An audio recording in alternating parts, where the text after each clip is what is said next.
안녕하세요. 부동산 행정 전문 김현행 변호사입니다. 네. 오늘은 제가 도시재정비 촉진에 관한 법률 관련해서 조금 이슈를 좀 준비해봤습니다. 네. 도시재정비 촉진지구 지정을 해서 요 관련해서 그 주민들과 조금 마찰이 있고 지자체하고 마찰이 있고 요거 관련해서 분쟁으로 인해서 많은 이제 고통을 겪는 지자체 주민들이 많이 있는 것 같습니다.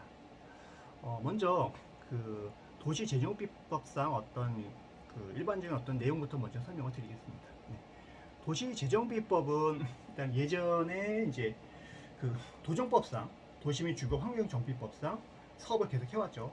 재건축 사업을 이제 계속 해왔습니다. 2003년도 7월 1일부터 이제 그 도정법이 이제 시행이 돼서 이제 운영이 되어 왔었거든요. 이 법률에서는 특별하게 이제 사업의 규모나 이런 거는 제한은 없었습니다. 그다음에 소규모 사업도 계속 혼재해서 진행이 됐었고요. 그다음에 일괄된 어떤 도시계획 사업을 하기에는 좀 부족한 부분이 있었습니다. 그래서 이러한 거를 조금 좀 바로 잡아보자라고 했던 것들이 재정비 촉진 사업에 관한 어떤 법률, 도시 재정비 촉진을 위한 특별법이 2006년도 7월 2일 최초로 시행이 됐습니다. 그래서 이 사업은 광역적인 어떤 사업 계획을 할 수가 있다. 그러니까 지자체에서 이 사업 계획을 하거든요. 그래서 광역적으로 뭔가 사업 계획을 할 수 있고 여러 가지 사업에 적용할 수 있는 부분들이 있다. 아까 이제 밑에 말씀드리겠지만 여러 가지 사업을 중복적으로 할 수가 있거든요. 그 다음에 일괄된 도시 계획이 좀 가능하다라는 취지로 해서 그래서 도시 재정비 촉진에 관한 법에 따라서 재건축 관련된 도시 재생 사업을 하시는 분들은 여러 가지 혜택을 주겠다. 뭐 용적률이라든지 이런 부분에서 좀 완화를 해서 이런 제한을 좀 풀어서 혜택을 주되 이런 목적에 따라서 광역적으로 일관된 사업을 할 수 있도록 주민들을 많이 끌어서 주민들한테 혜택도 주고 시에서 원하는 광역적으로 일괄된 사업을 하겠다라는 부분이 있는데 그러나 사실상 실제로 들어가 보면 그렇지 않다. 왜냐하면 이렇게 완화를 해서 주민들한테 혜택을 주도록 만들어졌음에도 불구하고 지자체에서는 일정하게 용적률이나 이런 부분을 대폭 낮춰서 사업성이 없도록 만들어 버립니다. 그래서 결국에는 사업성을 안 되도록 만들어 버리니까 주민들 반대할 수밖에 없죠. 그러면 주민들을 반대해 버리면 어떻게 하죠? 촉진구역으로 이제 그냥 묶어 버리는 겁니다.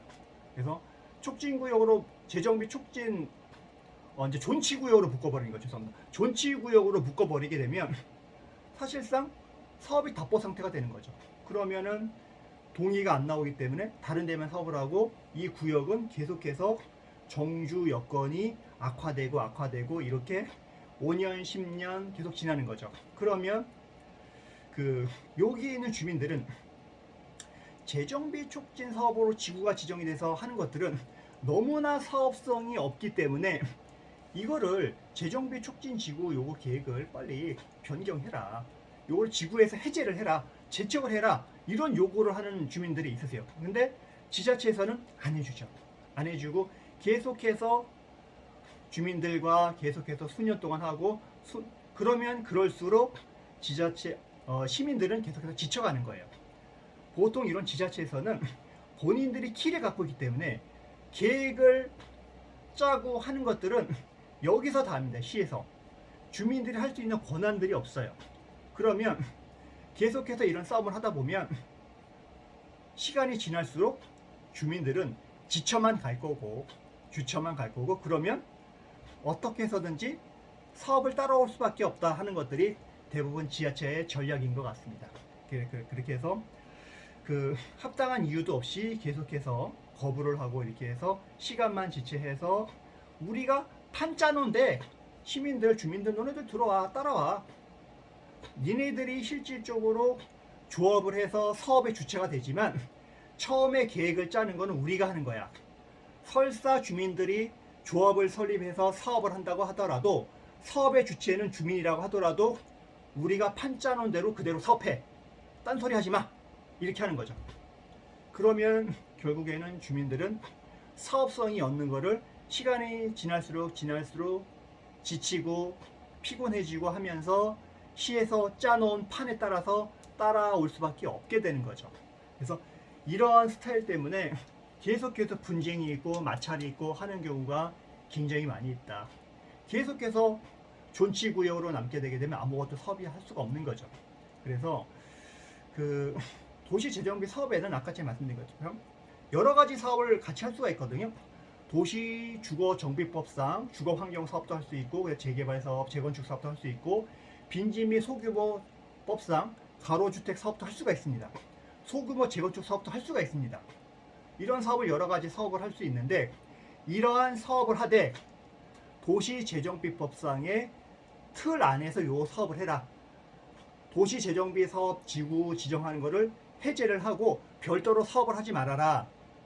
시에서는 이렇게 주장을 하는 거죠. 근데 주민들은 사업성이 없으니까는 도시재생지구 빨리 해제하고 우리 나름대로 가로주택 사업이든 이거 할 수 있도록 해줘 라고 하는데 그렇게 되게 되면 예를 들면 가로주택 정비 사업을 한다고 할게요. 가로주택 정비 사업은 이것보다도 시간도 빨리 하고 의사결정도 빠르고 해서 사업이 빨리 해가지고 주민들한테 이익이 될 수 있는 부분도 있거든요. 근데 지자체에서는 판 짜놓은 대로 시간이 걸릴 대로 이렇게 해 라고 하게 되면은 주민들은 사업성도 안 나오죠. 시간도 많이 걸리죠. 공사비도 엄청 많이 들어갈 거죠. 손해를 어마어마하게 보는 건데 시에서는 단지 광역적인 사업을 해야 돼 이것만 결국에는 주민들의 여러 가지 사익이나 이런 것들은 다 무참히 짓밟혀 버리는 거죠. 그래서 이러한 어떤 문제들이 지자체마다 굉장히 많이 있고 주민들하고 충돌이 계속 있어도 어떤 지자체들은 요거를 해제하는 경우도 굉장히 많이 있습니다. 이러한 지자체들은 제가 보기에는 좀 현명한 것 같습니다. 어차피 이 사업은 주민들을 위한 사업인 거고 주민들이 사업 주체가 되기 때문에 주민들이 이 판짜는 대로 사업을 안 하게 되면 이 사업은 그 지자체는 계속해서 그 사업을 수십 년 동안 끌고 갈 수밖에 없게 되는 거죠. 그렇게 되는 거죠. 그래서 서울시 뭐 중화지구나 이런 지역 같은 경우에는 주민들을 위한 사업, 주민의 의사를 담는 사업을 한다고 해가지고 여러 가지 대안 사업을 많이 제안해서 하시는 경우가 굉장히 많이 있는 것 같습니다.